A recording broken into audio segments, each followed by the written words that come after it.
Crystal Tower information, Whiskey 2153 Zulu, wind 060 at 5. 076 Mike Juliet, this is departure radar contact. Hazardous weather information from Minnesota available on flight service frequency. You've dialed in the Flying Midwest podcast, connecting aviators from across America's heartland, sharing news, information, and events from around the region.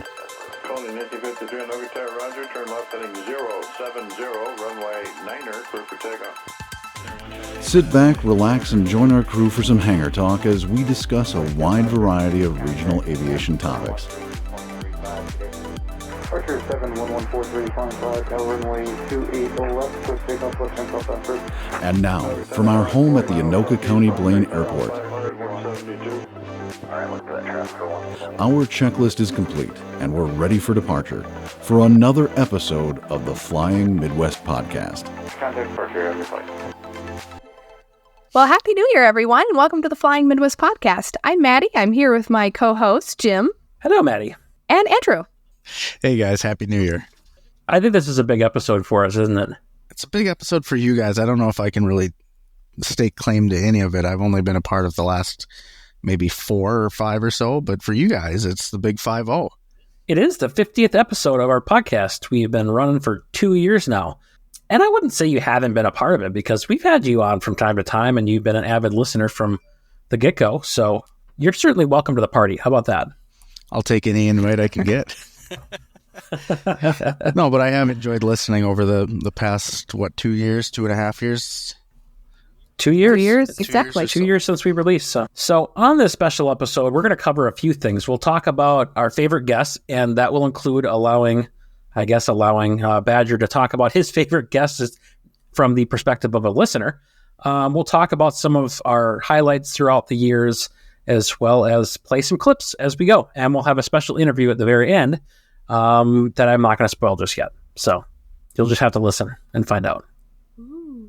I also think that we can't move forward talking about the 2 years and 50 episodes of this podcast without acknowledging the efforts that Trevor put in as well throughout the years. I did ask him to come on, and he had with a conflict based on his flying schedule and the grueling efforts with that still ongoing. So like I said, I'll just take a moment, and he's been a huge part of this podcast as well and contributed an awful lot throughout the years. And you'll hear his voice a few times throughout our episode tonight.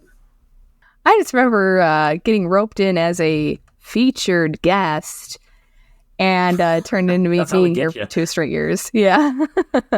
That's how we get you. It's just, hey, come on and be a guest for a couple minutes. Because I think that technically, isn't that what we've done with you, Batcher? Kinda, yeah. I didn't have my... Come on and be a guest host. And then all of a sudden you're just here. I didn't have my own fancy segment, though. Because you had the CFI Minute to start. She did. Well, it's because that was what I was originally on for. I was on because I didn't want to be a host because I didn't know how that works. I didn't understand the gravity of that responsibility and how I could have just done it. And so I was like, no, I'll just be a featured guest. And the boys were like, okay. And then I just stayed. And then the CFI Minute went by really fast because that was a disaster to try and record. Of all of the things that we have done on this podcast, I'm really glad that went the way of the dinosaur because that was not my favorite thing. It was like, it would have been fine if we stayed like a slightly educational podcast, but now we just goof off. So yeah, there's nothing educational about anything that I say. So it's funny because my mom's like, I learned so much. I'm like, about what, Ma? We're just goofing. Or through our guests. They provide the education. We provide the platform. Well, and we're doing the whole chart education with the new symbols and everything now. That's mostly about trying to stump the chump with each other. Which, are we doing that? I do want to say one thing before we go off into La La Land. I just want to say that these 2 years would not have been possible at all if it weren't for the efforts of the man, the myth, the legend, Jim. So, Jim, thank you for all your hard work and everything that you do for the podcast. I know there's 1.5 zillion things that you do behind the scenes that I don't even know about. And sometimes it stresses me out because I'm like, crap, I should be doing more stuff. But you always do everything with a smile, and our podcasts sound great. I know they do because I've heard the clips. That is all I've heard. Sorry. Still not changing. I've got to keep up the bit now. But yes, Jim, your podcast has run for 2 years. Our podcast. Ours. We're a team. It's the podcast. Okay, fine. This podcast has run for 2 years because of you. So thank you. Oh, thank you. Well, I think it's also because of our listeners. We wouldn't keep doing this if there were people listening. So the support and the listenership of them, I don't like taking compliments. So I'm aware. That's why I put you on the spot. Nobody watches my YouTube channel, but I still do that. Dang. I like making it to begin with, but the support that we've gotten from the community has been really cool too. So I've deflected your compliment, and I'm now thanking the listeners, because we wouldn't keep doing this if it wasn't for people giving us support in the background. So, well, we might. Well, I'm going to deflect it. All right, deflect it back. Expand on what Maddie said and deflect it back. In addition to all the editing, all the work that you do in the social media accounts, and finding all of the awesome guests, because I know I haven't found any guests for the show, but I'm guessing that's been all you for the past few years, and the social media and promoting and everything else. So, yes, it is deflected back to you. So, excellent work, Jim. Oh, thank you. I appreciate it. Now that you've made me plenty uncomfortable, should we go to the next segment? Wait, isn't there a little applause thing that we can play? Can't you do that? Yeah, on the soundboard. There you go. Oh, thank you. Thank you, Cynthia. Thank you. I'd like to give my acceptance speech. I'm just kidding. I had no acceptance speech. You already did. You deflected it. I deflected. That's right. Okay, so to deflect away from myself, let's move on to the next segment and talk about the reveal from the Pilot Quarters Sectional Showdown from our last episode. So we had posted a image on our Facebook page. I quizzed Maddie and I quizzed Badger. And then when they didn't get it, we put it out to our community. So the results of that are... Oh, there it is. They're rocks. That's good. We did get some good comments on here. So our buddy Ed, he thinks that they're drop locations for bricks of quote-unquote cream cheese. I don't know what that could possibly mean. I'm sure it's not a drug reference at all. James Longway said that they're rocks. Congratulations, James. You got it correct. Badger's comment to that, I agree, this new segment rocks. I don't think that's where he was going with that, but thanks for the comment all the same. And Adam Obrecht, I think it is, not even on the legend, rock isolations. So thank you for those who participated. You win a honorable mention on the Flying Midwest podcast for your correct answer. So thanks for playing along. Yay. I know that Badger pulled up another image. I don't know that we're going to cover it in this episode. We'll save it for next time, but this will continue. We will have more in future episodes. So watch our social media, and you can take a guess too when I don't know what the next symbol is. Well, this wouldn't be a 50th episode extravaganza, spectacular, extraordinaire without a lot of words, and saying that we need to, without further ado, move on to the meat and potatoes of the episode. You just had to take a jab, didn't you? Yeah. Over the last 50 episodes, you guys have had some awesome guests and some great moments. Is there anything that stands out for either one of you guys? For guests, Maddie, what do you got? Okay. Well, it's a toss-up between two. I know yours, so I'm not going to steal yours. Thank you for not stealing mine. No problem.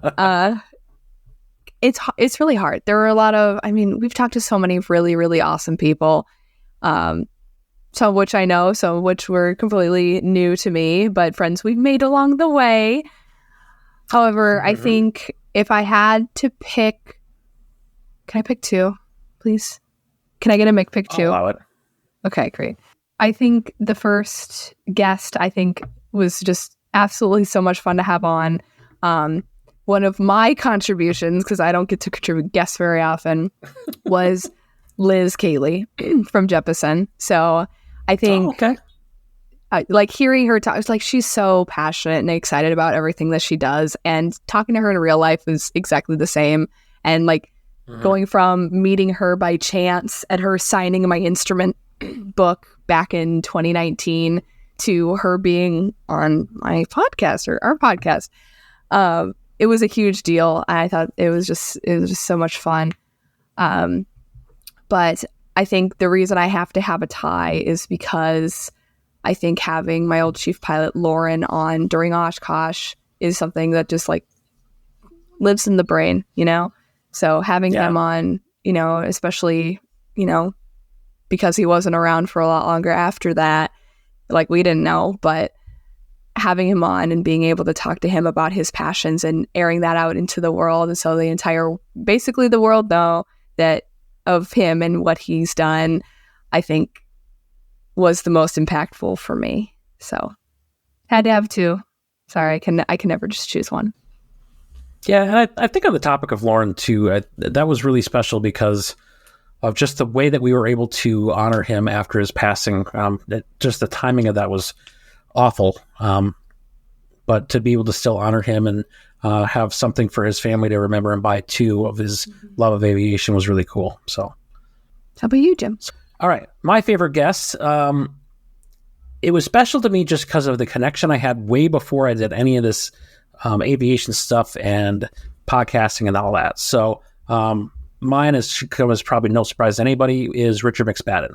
And the reason for that being he was the commander of the Thunderbirds while I was stationed in Nellis in the Air Force. And to have that come full circle after being coined by him at one point and then being able to interview him, and again, on a tragic situation where he passed not long after the last time we saw him. That was pretty special for me to have that opportunity to talk to him and just hear his passion for aviation. So should we play the clip? Yeah, absolutely. Just do it. I guess one of my favorite moments of that interview is when he was talking about their practice run over Wrigley Field and how they basically stopped a baseball game. So let's take a listen to that clip. Do we have time for a funny story? Absolutely. Okay, over the Chicago Air and Show, one time we were doing our practice show, which is on a Friday. And the way that show is laid out, you go up and down the water and then you come off the water and reposition on your run to the north. And when you reposition, you go out over there. And so we're doing this show, and every time the solos come in from the north, they're late. You know, they would call like late 10 or late 5 or something. And finally, I'm like, guys, what's going on over there to the north? They said, oh, the Chicago Cubs are playing a game, and we're running overhead Chicago stadium there, Wrigley Field. So they're diverting just a little bit from their typical run-in so they can go over the field. That night, we go out to eat and we see a bunch of Major League umpires sitting at a table. And we're in all our Thunderbird gear, and they come over and they go, hey, were you the guys who were coming to Wrigley? Yeah, that was us. They're like, oh, that was so awesome. We stopped play. The crowd was loving it. And so things like that, you know, never make the light of day, that just made that job so much fun. That is delightful. Awesome. I wouldn't mind watching the Thunderbirds in the middle of a baseball game. There's nothing wrong with that. Yeah, I was thinking that too. Yeah. I'm sitting there, you know, I love baseball, so watching the Cubs, having a beer and a few jets flying overhead, yeah, that's pretty good. So, of course, they told me that. Then the next time I repositioned out to the north, I brought the diamond overhead Wrigley Field, so we just made it our repositioning. Yeah, it was a ton of fun. That's great.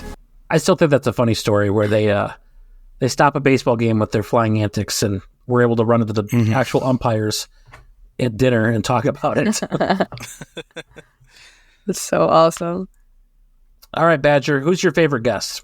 And I understand you haven't been involved in all the interviews, but you've listened to them all, so you can pick from either side of the microphone.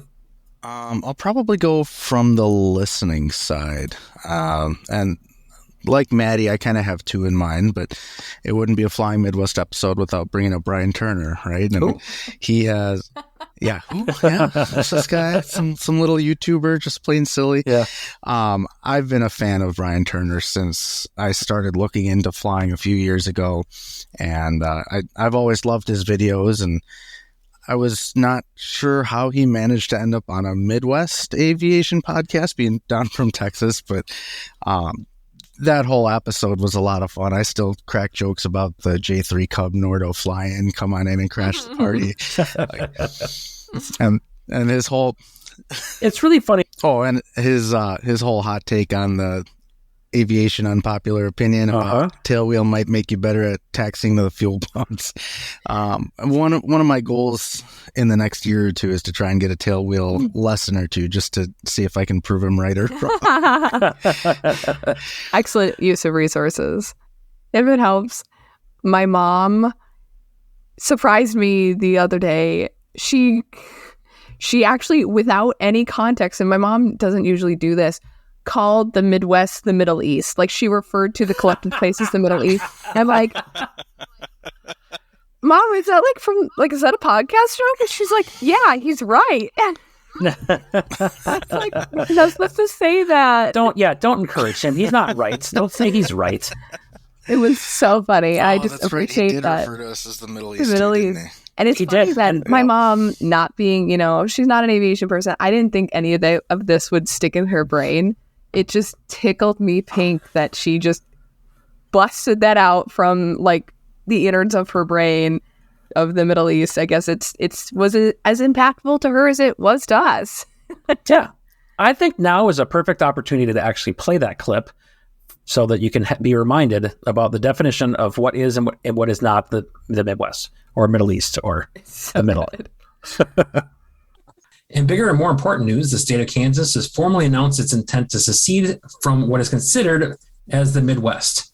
This movement is led by notable podcaster and self-proclaimed U.S. geography expert Trevor Norman. This has gained significant momentum after recent comments on his aviation podcast.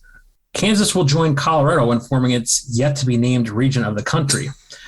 Norman has refused to acknowledge Kansas as a member of the Midwest and stands firm in the movement for regional independence that states such as Texas and California currently enjoy.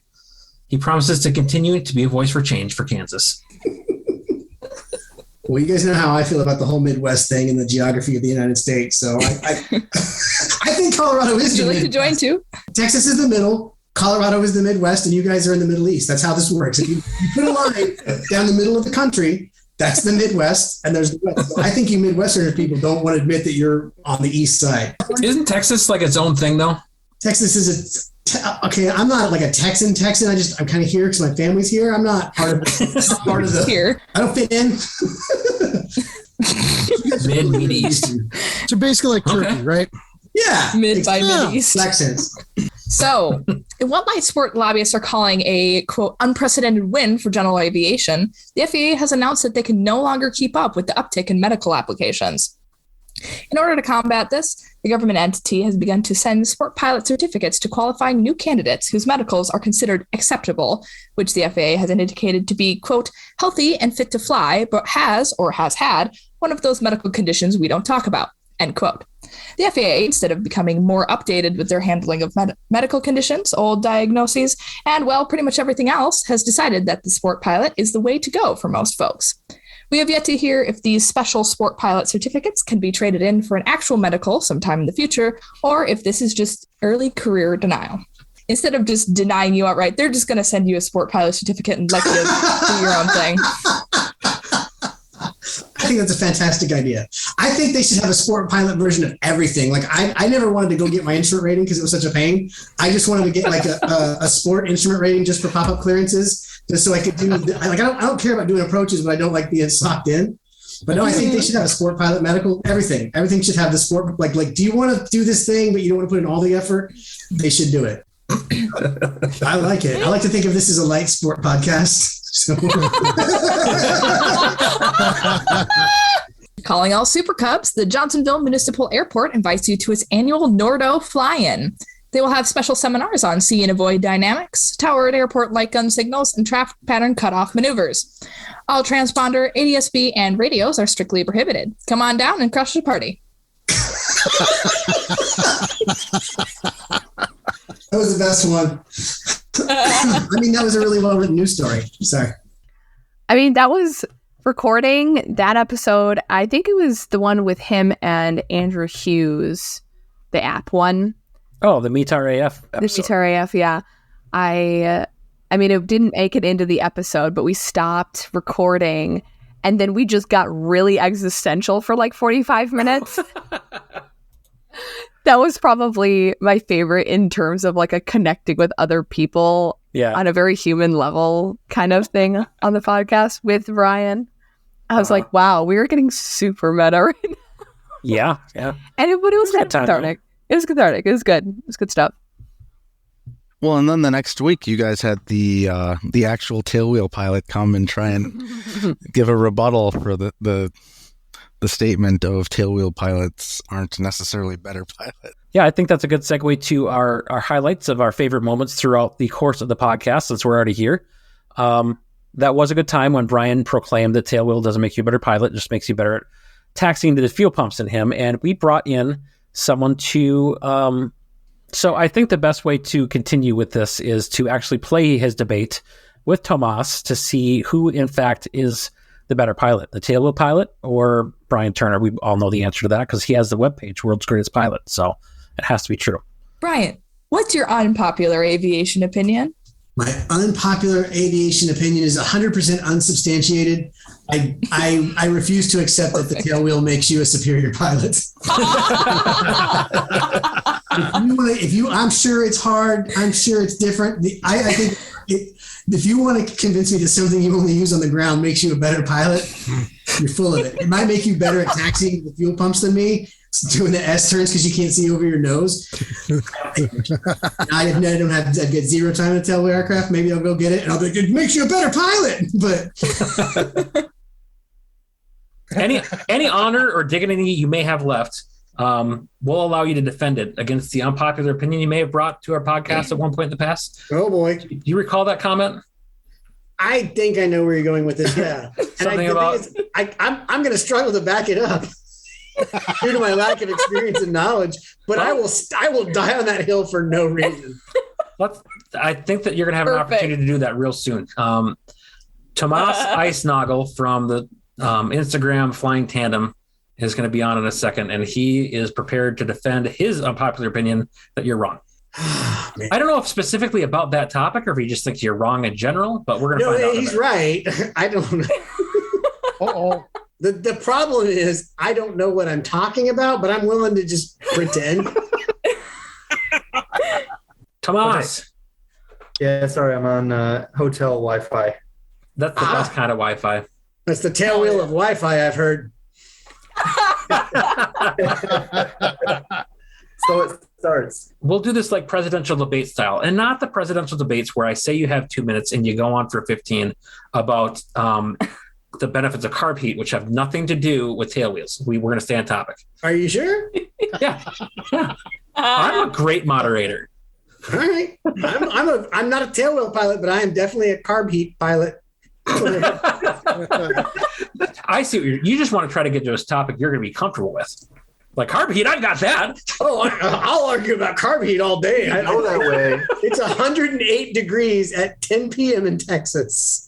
All right, Brian, since you were the first to bring this opinion up, I'm going to let you go first. Oh, I was not the first. It was the internet that brought it up. Oh, no, but within the sphere of our podcast. Oh, yeah. So, tailwheel pilots, no offense, Thomas, tailwheel pilots like to talk about, get your tailwheel rating and make you a better pilot.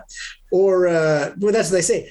And my contention was, if something you only use when you're on the ground makes you a better pilot, then maybe it doesn't really make you a better pilot. Maybe it makes you better at taxiing the fuel pumps. But once you're off the ground, I don't know how the tailwheel helps you one bit. So I think using that as a bragging point about being a better pilot, it's kind of like bragging about, I don't know, using carb heat to make you a better pilot. I will say this. I got my instrument rating 6 months ago, and everyone told me that would make me a better pilot too. Now, it's also a lie. Like, I am not, like, you are no safer with me in your left seat because I have instrument, unless we're in the clouds or if with a tailwheel, unless we're on the ground, right? So I heard the argument about how could somebody possibly be better at flying an airplane off the ground if the only difference is on the ground. Was there anything else I missed? He's a better pilot than you, I think he said. I think he also said something about instrument rating. Once he's got his instrument rating, it's made him such a more superior pilot than you, despite your own ratings. So, yeah, and your phone selection, clearly. But also... Let me ask you this, Brian. Let me ask you this. If you're so proud of having a tricycle gear aircraft, why is it that you hide it immediately after you take off? You instantly put it up. This is a gauge from, I don't know if it's a C-47 or something, but if you look, this is a combination flap and gear gauge, and this is a plane that has tailwheel, retractable tailwheel. So we have tailwheel pilots that also hide their tail wheels. So your argument's null and void. You're done. No. What's your next? I love that I'm this not is an arguing audio all podcast, those and I just here. held up a gauge for the camera. I could have just said it. So let me ask you this for real. How does that? Because you're on the internet. You know pilots like if you tail with real pilots. Once you're off the ground, it doesn't matter, right? Yes or no? I'll appease you. Once you're off the ground, they fly the same. But it's the skills on the ground that I think make you better off. I will submit you are better at taxiing an aircraft than I am. Hey, I'll also say, if you go fly a seaplane, which up in Minnesota, we fly a lot of seaplanes, the people who have tailwheel experience usually do a little better job flying seaplanes than a person who's tricycle only. I don't have enough information to comment on that, so I'm just going to say point goes to Thomas. I want to add something here. I know this isn't about me at all, but I'm going to anyways. We're talking. You're talking about seaplanes, and that being a tailwheel makes you a better seaplane pilot. But Sully was flying a tricycle gear, and he, I think, is the man of landing on water. Yes, I think Sully is a better pilot and tricycle gear. He has certainly proven that he can get it to the water. But let me ask you this: could he get it back off the water after that? That's we don't know. Probably he probably could have. No one gave him a chance. He would have done it. Yeah. If those geese weren't in the engine, absolutely he could have.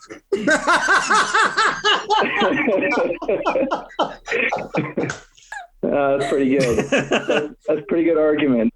So do we have any opinions on who actually won that debate? Turner. Say more. Just based on... No, say less. Turner. Oh, okay. Maddie? Only based on pure stubbornness, I think Turner won. I think it's a bit subjective anyway. So that's all I can base it off of. I think I'm going to go with Turner just because, again, I don't have mine, and I like his point of you might be better at taxiing to the fuel pumps than me, but once you're in the air, you're still just flying. So he's not wrong. Yeah, I'm gonna go with Turner. Sorry, Tomas. That reminds me of when we actually got him to come on in the first place. Like, I actually will take credit for this one. This was my idea because we were, what episode were we on at that point? Awesome. Which episode was it? Hadn't been like many.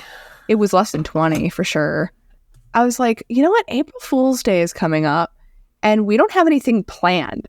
And I was just on a binge watching Brian Turner's videos, and I was like, okay, I know he's from Texas, but what if we could get him on the podcast? And so I asked Jim and Trevor to see what they thought, and they thought it was a great idea. So I reached out to him, and I was like terrified. I was like, he's never going to see my message, starstruck kind of silly goofiness. Now it's like I know I could just like text him whenever, but I messaged him and he was super game, and I was like gonna be in tears. I was like, no way! Like, we got the Brian Turner. I couldn't believe it. Like celebrity status.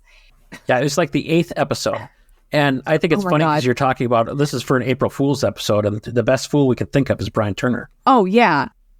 I think we should talk too about not just highlights of episodes, but like we talked a bit about guests earlier, but we've had a lot of really cool opportunities, been able to interview a lot of really cool people in aviation, and had our own little nerd out moments. So is there anything particular, Maddie, for you that you had like a nerd out moment on, like, I can't believe we're talking to this person, or was it Brian?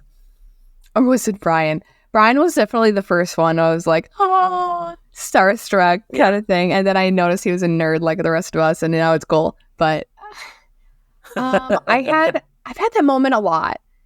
I think the biggest one that I can think of is McSpadden. And I think Jim and I both were pretty starstruck with McSpadden. But there's been a lot of people that I'm like, wow, yes. I cannot believe this person thought we were legit enough, and we're talking like we're an authority on whatever subject and stuff like that.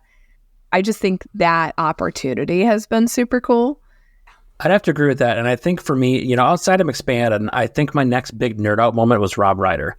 Because I had used Sporty's courses for, just about every rating. And he is a huge part of that, obviously. Yeah. And he's a super nice guy. Like, I called him to try to set up an interview, and we talked about podcasting for like 15 minutes, and it was awesome. So I would like to try to share that nerd out moment with all of you if this will let me do it. I know I did, but I was going to say, you're talking about this moment that you met Harrison Ford and you felt like a doofus, and you're like, yeah, I know who you are. That's how I felt the first time we talked on the phone. They're like, yeah, I know this voice. This is Rob Ryder. I've listened to your voice for years. So I felt like a doofus. That's right. Well, please, no, you needn't. It's interesting that how many people at air shows that I get to meet who have taken the course, they want to get a picture taken after the show, and I think it's the coolest thing ever. Guy said, yeah, you've been in my bedroom. I said, no. I wasn't going to take it that far, but well, so rest assured, you weren't in my bedroom. Good. But you were with me several times going to and from work. That was a lot of fun having him on. Was I not on for that one? You weren't on that one. Oh, that's right. I was really upset. You should have been. Yeah, I don't think I was there for that one either. We know you. Thanks, Badger. Let's talk to him later, though. But you would attest too, and based on your interview that you did with him, that like the guy that you get, as you talk to him before and after you record, and the guy that's on the videos with Sport, he's just the same guy. He's just a genuine aviation lover, genuinely nice guy, willing to help anybody out. Yeah, absolutely. Genuine's the word I used, I think, in describing him. And yeah, what you see is what you get for sure. It's not just an on-camera personality; it's his actual personality. Yeah, and I got to say that some of his commentary as him and I talked podcasting helped make this podcast better. Just in the way that I edit, in the way that I enhance audio, like he improved this podcast's production quality without realizing it. So thank you, Rob, if you're listening. So what do we got next for favorite moments or highlights? So yeah, I had said I had two favorite guests, and I was so rudely interrupted before getting to mention Ryan Dombrowski from Super Aero Live. So having that Milwaukee native local guy and another Wisconsin representative was a lot of fun, and just seeing the live. This was the first time I saw you guys live, and I think I even mentioned in the chat at one point I didn't know which one was Trevor and which one was Jim, but being able to watch that live was a lot of fun. And you guys hit the hard hitting topics about why hasn't Wisconsin taken over the UP yet, and I am on board. I think we should do it. I flew up to almost Canada over the summer, and yeah, that UP is beautiful. So you guys heard it here first. Calling all Wisconsinites, 2024. We're taking over the UP. We're taking it. Well, I like Wisconsin how it's shaped now, because I always think it looks like George Washington with like a backwards ponytail, sort of with the Door Peninsula. But if he had a comb over or some cool mohawk or something, we just add the UP to that, and there you go. Yeah, like Donald Trump hair that we're talking about. Yeah, there you go. God. Well, in the fall, the leaves are plenty orange. Stacy. Well, let's take a listen to that clip with Ryan Dombrowski when we did the Super Aero Live YouTube show. But I'm so excited to be here with you guys and to learn about you. We're neighbors. We basically are. Kind of. Yeah, we're basically. Just right across the border. I do have a question for you before we jump into the real questions. We were just up in the UP in Michigan, and this begged the question of, I had said to Brian, the fact that Wisconsin hasn't just taken over the UP tells me everything I need to know about that state. Do you care to defend yourself? Well, why dedicate resources where you don't need to dedicate them? There's nothing up there. You know what? I think that I would agree with that. Having just been up there, it's just a lot of trees and this one little runway where we landed. And I think that was all that was up there.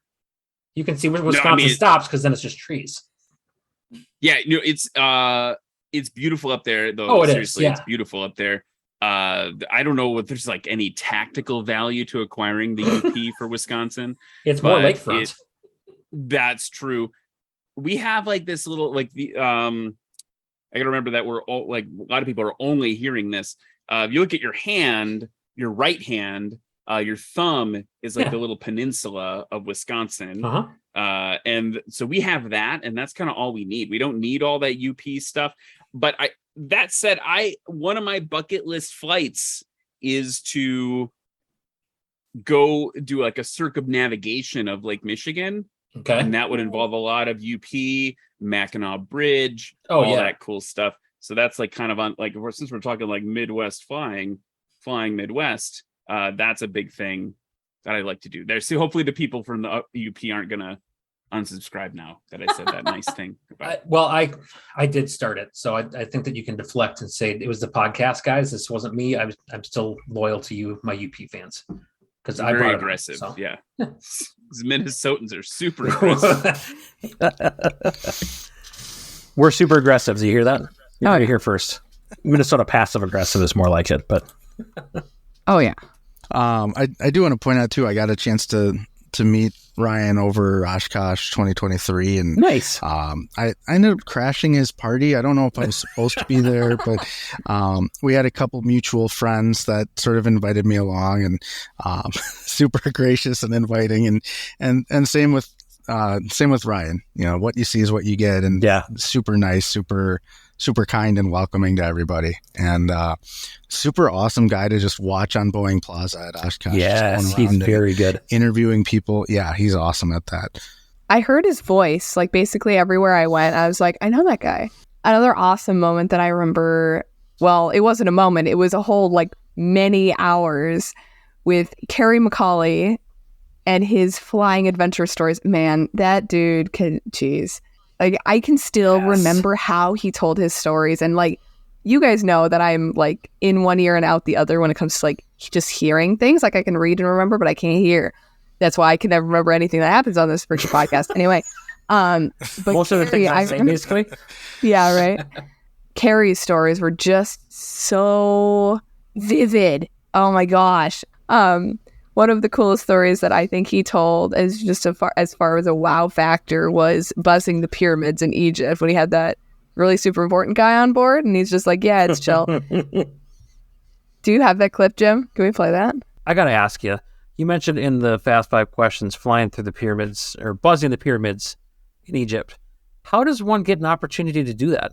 In that particular case, I was delivering a Cherokee 6 to Anwar Sadat's son. And I picked him up in Alexandria, which is out of the north coast of Egypt on the coast of the Mediterranean. And together we flew to Cairo. And we got to Cairo, he said, hey, have you ever seen the pyramids? I go, no, first time in Egypt. This is awesome. Dream come true for a pilot to fly to Egypt and go, go that way. There's the pyramids. And I'm like, holy cow, there they are. Then he looks over me like, you want to buzz them? We're like, can we? Is that legal? He goes, I'm Anwar Sadat's son. What are they going to do? I'm like, well, heck yeah, let's do that. And it's like, pour the coals to it and right down. I got some great pictures. And oh, good. And first thing that struck me is the Sphinx is right there too. Like, holy crap, there's the Sphinx. And right in between them, the tops of the pyramids on either side, and we pull up and laugh and like, let's do it again. And we did it 3 times. The two of us are giggling like schoolgirls, just laughing our butts off. And then we take off. He goes, we should get out of here. Even I'm going to have some explaining to do tomorrow. I mean, that wasn't even the end of the day. So then we go to the airport. It's in the middle of Cairo. It's kind of a private airport. And it's this airport sunken down in the middle of these huge, really tall apartment buildings. It's like just this hole in the city. And he sets me up on final, and I look out, and there's a bunch of stuff in the air, and I get closer, and the kids are flying kites off the top of the buildings in the approach path. And like, I felt like getting a couple of kills, but I figured, I better not. So I kind of weave in between the kites. And you get down, sent up on final, and I look over, hey, Kamal, there's a couple hundred kids playing soccer on the runway. He goes, I know, they'll move. Like, all right. And just like in Minnesota, they look over their shoulder at a car, when they're playing street hockey, and they just literally, as you're coming into land, they parted like the Red Sea just enough for you to get past. They didn't get off the runway. They just gave you a wing's width. And they fold right in behind you. And the whole way down, they would just step out of the way and curl right back and go back to playing soccer. It was the craziest thing you've ever seen. I think with Carrie's story, what was interesting is with the flyby itself, not just once, but like 3 times until they decided, yeah, even we're going to have some explaining to do and like kind of knock it off. It's so good. I'd like to talk about one of the running bits that we've had throughout the course of this podcast. And I don't know if it's necessarily a bit or just facts. Maddie doesn't listen to the podcast. And for a long time, Maddie didn't tell her students about the podcast. So I think a perfect place to go with this is talking about how Maddie being on a podcast is a big secret. And I'm not sure if you know how podcast marketing works, but you typically try to tell people about a podcast so that they'll listen to it. I do. Does that sound familiar at all? Yeah. Unlike Maddie, you'll probably actually listen to the episode so you can hear a conversation and learn all about fairy flying. Yay. Also, Blake, don't tell my students about this. Blake. You know who you are. Balake. You want to go to war, Balake? I'm pretty sure he we could deck go me. to war. We could go. 100% not getting cut from the podcast itself. Balake. I actually am all in support of Balake telling all of your students about the podcast. Yeah, Please. right? No, It's organic. please don't. No, that's not organic. That's forced. That's not forced. It's organic because it's... He You're knows not that the one I who's know. spreading it. I told him not to. I tell a lot of Maddie's people not to do embarrassed. a lot of things, and they do it anyways. So Maddie's Hey, embarrassed. yeah, your kids don't count, Jim. So no, there's other people. They count very well, Maddie. They could Don't. probably count to 100 faster than you. yeah, they'll miss 13 though. Why would they miss 13? Because every kid misses 13 or 14, because they sound the same. I don't think that there's sound science to support your claim. No, I don't I think so. know some kids, and they all did it. Oh, some kids. They sound those two numbers sound very 13, similar when you're 14? 4. Where the hell were we? I love how that devolved so quickly. Oh my God, the rabbit trails. Ooh. All right, well, do you tell them right away now, or is it like you have to get your rating and then I'll tell you? It's not a rite of passage. It's just like if it's relevant. I don't like talk about it all the time, but I usually say like, "Oh yeah, I had this cool guy on for my podcast," and then they're like, "You have a podcast?" I'm like, "Yes, I do," and it's really goofy, so you should listen to it. So I don't know how many of my students listen. If you do, hi, I love you. Thank you for being tolerant of me.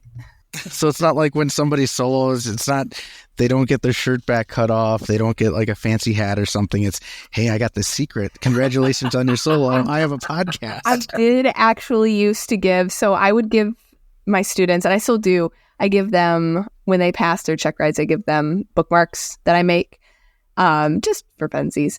But I used to also slide a Flying Midwest podcast sticker in there, because I was telling There you them, go. hey, listen to this podcast, you'll hear my dumb rear end talk about aviation for an hour every other week. So I'm trying. I'm going to go over probably one last final highlight moment here that we'll talk about, and that is something that actually led to a change in some formatting with the podcast itself. I'm not going to say much more about it. I'm just going to see if this plays, and then we'll talk about it from there. How about that? So for real, there's another podcast, Jim, I was telling you about this one, the Midlife Flying podcast that I listen to quite a bit. Yeah. And I often get the two names confused and mixed up just because my brain and my mouth and my tongue don't want to work the way they're supposed to. And, you know, two podcasts that start with an M, that with a mid, no less. Yeah, with a mid. Yeah. Could you imagine if we did a crossover episode, how confused you would be? Oh my gosh, we should do it. I say we like I'm on the show. You guys should do it. But since you listen to both and you are an avid fan of both, I feel like you could be the catalyst to this occurring. Well, I don't know if I have that kind of pull, but if it happens, I'll take the credit. I mean, Okay. you introduced me to the one and only Captain Joe, so you have some pull. You just got to play your cards. That's not pull, that's just luck. You could say that, but for all I knew, you just called over one of the coolest like pilots on earth and was like, "Hey, it's this gal who does this podcast." Like I was anything special. So, Well, he did actually owe me a favor because he asked me for directions to get to a stage. So now Captain Joe and I are even. You got to play this cooler, man. Like, yeah, Captain Joe, we go way back. Yeah. way back to before, like 5 minutes before we met. The time frame is not important. You knew him first. You made the connection. You should have just rolled with it. Maddie, I'm really glad that I could introduce you to my good friend Captain Joe. That's almost how it went, though. It was almost like, "Oh, Captain Joe, this is Maddie. Maddie, this is Captain." You know, like Joe Yeah, and I this is go Matt. way back. He said, "This is Maddie from the Flying Midwest podcast." Like that meant anything. And I was like, oh my God, is this what it's like to be like part of something like really cool? Oh my God. We're so cool we don't even know it. That's why we have all of our 5 listeners, 2 of which are my parents. So my parents, your parents, and the our buddy the Badger Pilot here, and Ed. That's 5. And Ed listens. Yeah, I suppose. Yeah. So 6. Caitlin listens. That's another one. Are we just going to sit here and list off former guests? So Brian Turner listens. I'm wearing listens.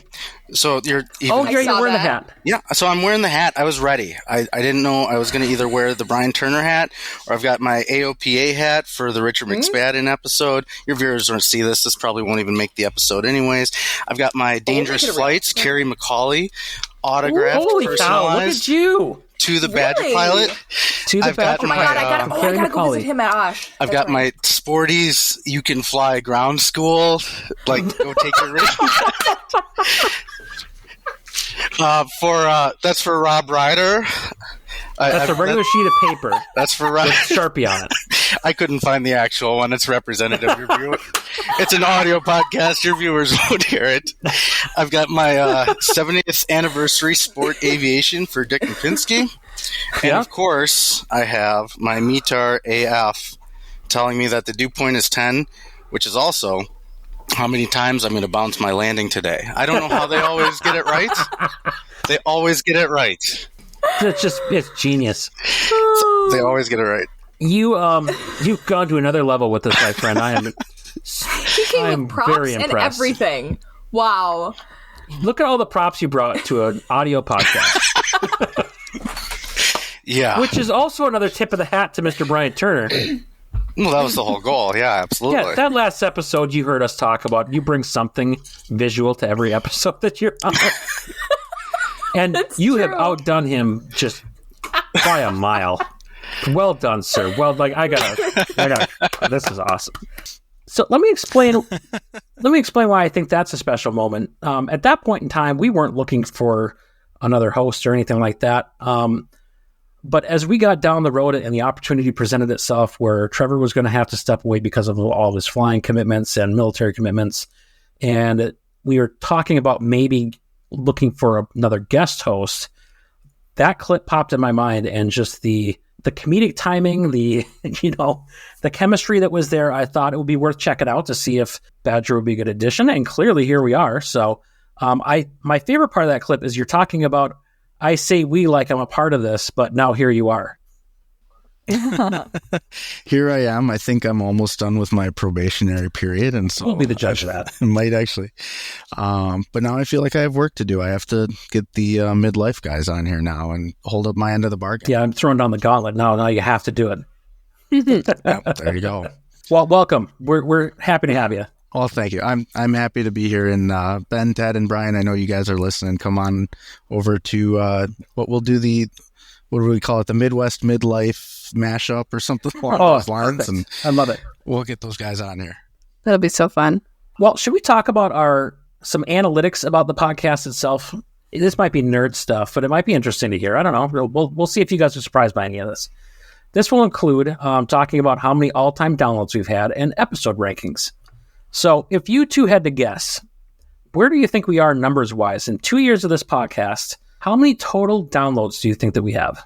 Well, I listen to everything at least 5 times, so that's 5 times 50. That's at least 200, right? Contrary to popular belief, you're not the only one listening. Well, at least we have 250. My guess is 12,000. No, yes, 12,062. 12,062. Badger, I'll give you one more guess if you want to give a real number. Yeah, I was going to go like the 50 to 75,000. That doesn't pick a number though, so let's go on the high end, 75,000. Okay, that would be a really nice number. Unfortunately, it's not true. We are at 32,908 as of this recording. So, I'm guessing with this episode, we'll easily push into 33,000 because our average is somewhere between like 400 and 600 typically is where we fall with each episode. So, if you want to help us increase that number, you're more than welcome to by telling others or by doing what Badger does and listen 5 times. So let's talk about our top 5 episodes. Let's talk about what we think our top 5 episodes are. Any guesses on what the number one episode is of all time? I was going to say something like the Turner episode.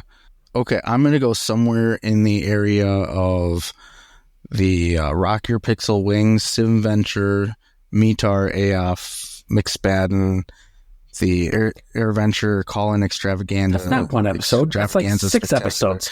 No, but that's like 5 that are bunched together. We're going top 5, right? You want our number one episode? Number one episode.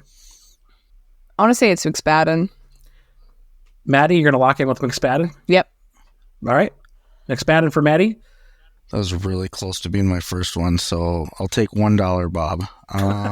It's going to be one of the Oshkosh ones. I'll go the Rock Your Pixel Wings, Sim Venture. You're both wrong. And both of you, neither one of them even fell in the top 5. Really? Yep. Surprisingly enough. Our number one episode of all time, per our download episode analytics, is episode number 26, Special Delivery, Tales from the Life of Fairy Flying with Carrie McCauley. Really? With 926 total plays. Well, what'd you look at that? He was very engaging. Yeah. Just for the sake of conversation, let's run down the list because I'm not going to make you guess on every single one of them. The second most listened to episode, which kind of makes sense to me, is season 1, episode 1, Let's Talk Winter Flying. And here's my logic behind that. When people listen to an episode, a lot of times they'll go back and go, what was the first episode? And they'll listen to that. So that comes in at 898. The next one is the one about the check rides. That comes in at 863 listens. After that, Conservation Aviation with Jason from the DNR in Minnesota. That was a fun one. Yeah, he is a hoot. And rounding out the top 5, episode 25, Aviation Renaissance Man with Rob Ryder, 727 plays. So let's talk a little bit about what's coming for 2024. What big things do you think we have on the horizon? Any thoughts? Any things you guys want to bring on? Patty Wagstaff. Are you going to go Fort get her? Missouri. Go get her. I'm waiting for it. I literally, this podcast to end. Literally, I thought of it like 20 minutes ago and I haven't been able to stop thinking about it since. All right. I was just like, I Googled her. I was just like, please say she's from the Midwest. She was like born in Missouri and like has not been back, but like, it's good enough for me. Go get her. So I think for us, I have already booked my Oshkosh trip for next year. So I'm really hoping that we can get some really good episodes out of that again. I'm really looking forward to that. Oshkosh was awesome this year, and I hope that we can continue to grow and experience new things with that. So that's one of the things I'm looking for next year. Badgers, is yours just being here? Mine is just being here. I would love to see if we can get Jeff Skiles, the first officer from the Miracle on the Hudson flight. Well, you both have homework now. Good job. Yeah, we both gave ourselves homework. From Wisconsin, from the Madison, Wisconsin area. That's awesome. Well, let's see if our podcast has enough reach that they reach out to us. If not, you two have homework to get them. We also have a number of episodes already pre-scheduled for recording. So we've got episodes scheduled to put us out through April. So we're in a good spot there. And we continue to look for guests. If anyone you know is interested or would be cool for us to talk to, let us know. We'd be happy to take on more guests. So I think to end the episode, we're going to bring on an interview that we did a week or so ago with a special guest. I'm not going to say who it is. I will let the interview play for itself, and we can figure it out from there. So without further ado, here's our interview with a special guest. Also, Maddie comes in halfway through the interview. Don't get freaked out. She's been here this whole time, but she didn't come to the interview till late. So there you go. If it feels right to you, I don't know if you remember the script anymore. I don't. Andrew, you can ask the same question that you just asked. Okay. Well, he needs to say something so I can. It sets me up for it. All right. What do you want? What do you want me to say? I think you've said enough. The voice is very familiar. I am out of here. Thanks for the time this evening, guys. Hey, thanks for coming on. We appreciate it. Yeah, it's great. It's good to see. It's good to see you guys and your success. That's fantastic. So, if our listeners haven't figured it out yet, which you absolutely should have, Mr. Lion Templin, ladies and gentlemen, the voice of the intro and the outro of the Flying Midwest podcast. Not just one, but both of them. You get both, yeah. In fact, just because I figured out how to do this fancy button thing, I'm going to push this quick and see if See if it works. Crystal Tower Information Whiskey 21530 Zulu, wind 060. We could just challenge you to do a live read too of just make something up. I could give it a shot. You've dialed in the Flying Midwest. I think I've heard this podcast, voice. connecting aviators. Oh, yeah, I don't remember the script. We were quoting it earlier. We listened to it off. Sharing You news, don't. It's weird though because I hear you talking, but I don't see your mouth moving, so I'm not sure what to believe. He's a ventriloquist in addition to doing voiceover. Oh, too funny. Have you met my co-pilot? So where are we going to land today? That's a great bit for an audio podcast. A little hand puppet. So for me, this is kind of special. We've done 50 episodes now, and you, Lion, are one of the ones who have been on every single episode of this podcast, whether you are present or not. So I certainly appreciate you lending your vocal talents to our intro and outro. I think it's one of the things that makes this podcast special. It's to me specifically, just because it's got that personal feel to it. You know what I mean? Yeah, well, thank you. And, I got one job, and I'm doing all right at it. So... Have you gotten any jobs specifically out of like, oh, I've heard you on the Flying Midwest podcast? You have, right? Like hundreds of jobs just off of the street cred. No. The look on your face answered my question. I'm sorry. The question confused me a bit. So I thought this would be your claim to fame, like it'd be on your resume. Like, I am the voice of the intro and the outro of the Flying Midwest podcast. It's the second one that really puts it over the top. The outro, I think, in fact, a lot of people are really intimidated by like the whole outro thing as well as the intro. Because if I just did one, they'd probably be like, oh, yeah, you're cool. But now they're like, oh, you did both. Yeah, I don't know about you this. bookend every episode. You're assuming people listen all the way to the end of this podcast. Wait, don't you listen to the end of like every YouTube and whatnot? I mean, for sure. Yeah, absolutely. 100%. Can you just for my own benefit, can you say you've dialed in the Flying Midwest podcast? You've dialed into the Flying Midwest podcast. Was that close enough? Chills. That was incredible. So, Lion, how do you and Jim know each other? That goes all the way back to, what was it, like 2008, 2009? Yeah, 2009, before my daughter was born. I was standing in among a whole bunch of people doing all sorts of crazy stuff in a building on the Anoka Airport, a hangar that had been converted over to basically a giant set of meeting rooms and whatnot for the Civil Air Patrol. And the Civil Air Patrol, for anybody that's not familiar with it, is the auxiliary of the Air Force.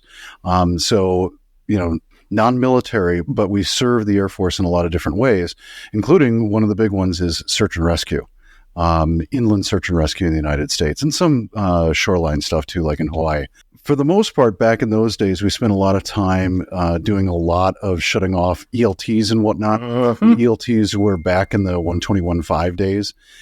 People would, bounce their aircraft or, hit it real hard while landing over at Surfside, and then it's up to us, probably calling us in the middle of like watching a movie or something like that. Get your uniform on, get on the bus. We're going to go out and fight the ELT. So Jim shows up in the middle of all of us, kind of doing all sorts of stuff, training, etc., and that kind of thing, and kind of looks around and goes, wow, what the hell's going on here? And I look over and I see Jim. Jim looks like, this guy seems like a quality guy. All right, come on, Jim. Let's get to the airplane. So I drag him over to the other side of Anoka, where I was a member in a club, and stuff him on board the aircraft, and then we go for a flight. And Jim, I got to ask, was this your first? That was my very aircraft? first GA flight. Nice. A flight which will live in infamy. Yeah.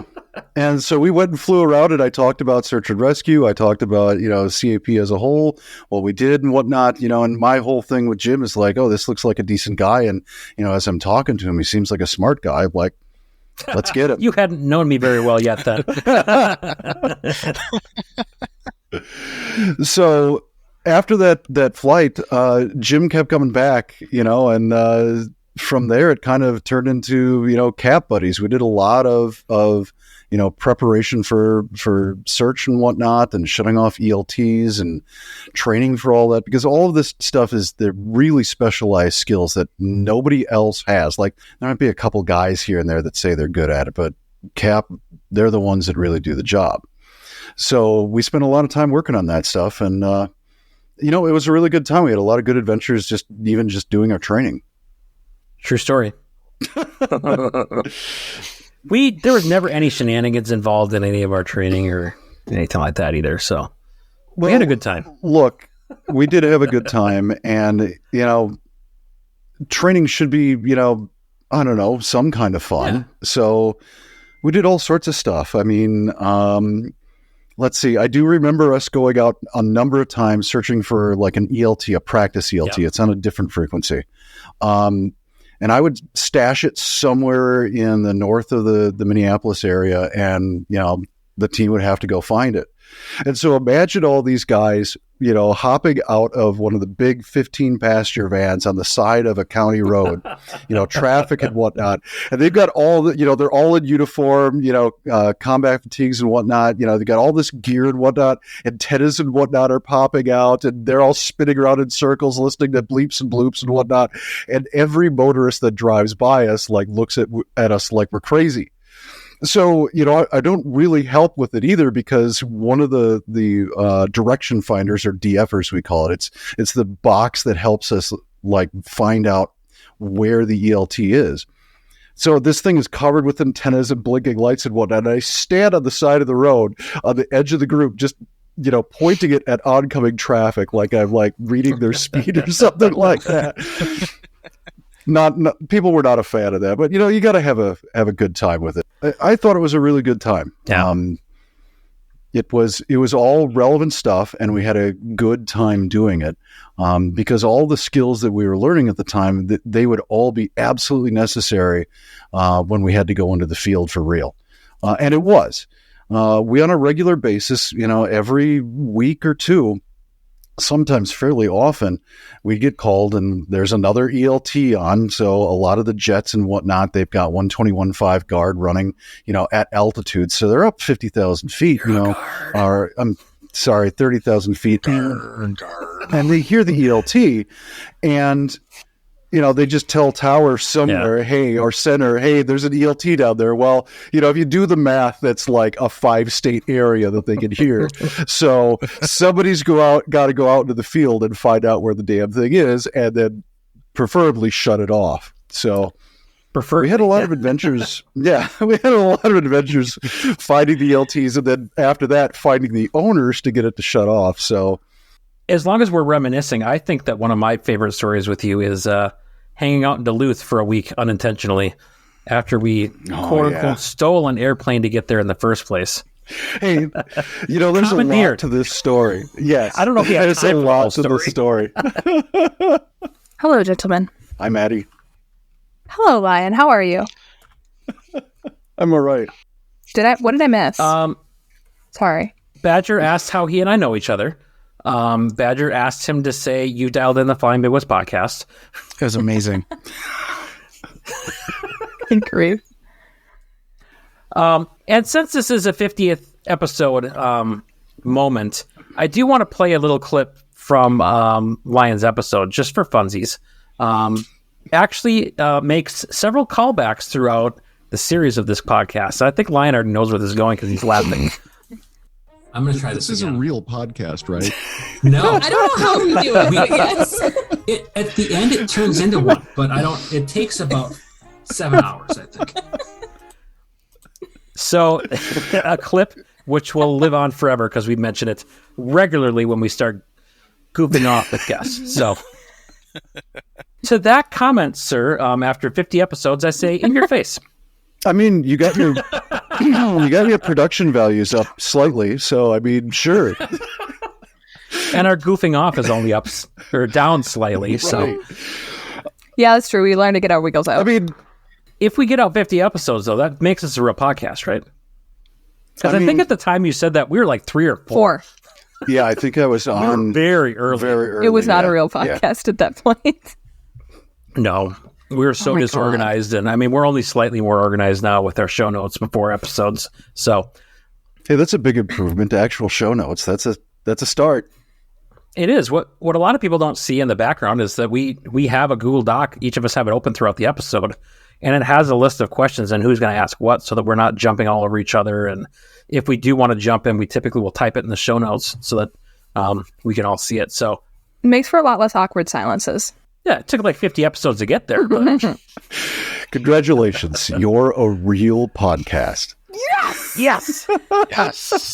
This is the only validation that I needed. This is the moment. I mean, forget we've all got the great everything we guests. I really have been waiting to have this conversation with you again just for that validation. See, I set a goal for you out there, and you achieved it. Like, it's fantastic.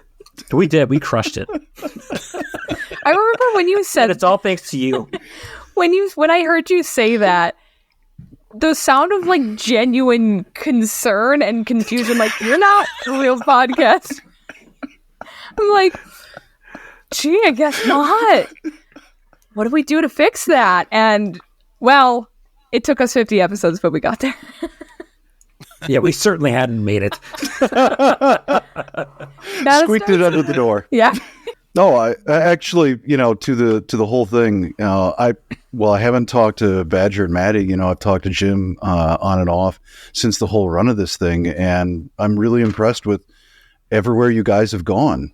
There's a lot that you've done, and there's a lot of distance that you made in terms of becoming a presence and something people listen to, and having kind of some reach and really a lot of amazing guests as well. Like I may have been a little bit joking back then in episode 4, but you should be proud of this. This is a pretty cool deal, and you guys have done a great job, and I'm really happy to have seen that over the last couple of years with Jim. So congratulations. Thank you. Appreciate that. That means a lot coming from somebody who knows what they're doing. Oh, I wasn't sure where you were going to go with that, man. Did you see the look of concern on my face? I was like, oh no, should I stop talking? I'm like, where's she going with this? I do want to talk very briefly about, because you don't remember the script, maybe you don't even remember this ad lib either. Your outro, I gave you a rough idea of the direction we kind of wanted to go with it, and you kind of made parts of it your own. That I'm like, oh my god, that's incredible. We have to use it. Do you remember any of this? I remember you gave me kind of I would call generic script, and I went and just aviationed it a little bit. Yes, correct. So for funsies again, if I can make this work, I'm going to overshoot it, I bet. I should have prepared this clip better. Oh, here we go. Chef 536, contact Minneapolis Center 132.35. Good day. Thanks so much for joining us on the Flying Midwest podcast. Until next time, podcast service terminated. Oh my God, how many times have I heard that? Good day. I mean, not that specifically, but radar services terminated, squawk VFR, good day. But that whole part was like ad-libbed. Like I gave you a rough idea of some things, but the whole podcast service terminated, squawk VFR, that was all you. It's so good. That's the end of every flight. I know. That's what makes it so iconic. It's so good. That's what I love about it. I do think we need that on the back more t-shirts. Yeah, it is on the back of some of our shirts too. Oh, no kidding. That's cool. That's really cool. Oh, yeah. Except for we changed your good day to see ya, because we end the episodes with see ya. So we took a little bit of license with it, if you're okay with that. You do whatever you got to do. I mean, we didn't ask permission. We're asking for forgiveness. Right. No, we're just telling you what we did. A little bit of what I do is I love turning kind of, mundane stuff into generic humor, like being on hold with call centers, ATC, all of that kind of stuff. It's funny stuff if you kind of twist it a little bit. So yeah, good times. If nothing else in your life, that can be your legacy. All right then. I mean, never mind the book that you wrote or the voiceover work you do or all the other accomplishments. Those 5 seconds worth of audio. That's where it really, really touches me. That's right. Grief. I had no idea what to expect for tonight, but I hope you got what you needed. Well, I told you when I messaged you, like, we are 100% flying by the seat of our pants right now. So we didn't have which is perfect from how we actually did our first episode with you. I've seen you guys at your finest every single time. All right. Well, thanks, Lion. I really appreciate it. Okay, cool. I appreciate it, man. Thank you. Congrats on 50. Thank you, sir. See you guys. Bye. Good night. See you. Okay, and we're back. The interview's over. Andrew is still here despite what happened in that interview where he bailed out early. So I'm really excited to have Lion come on and tell some CAP search and rescue stories and give a little bit of look behind the curtain of what happens in search and rescue missions with Civil Air Patrol. It's a really cool organization, and we had quite the experience. So looking forward to that.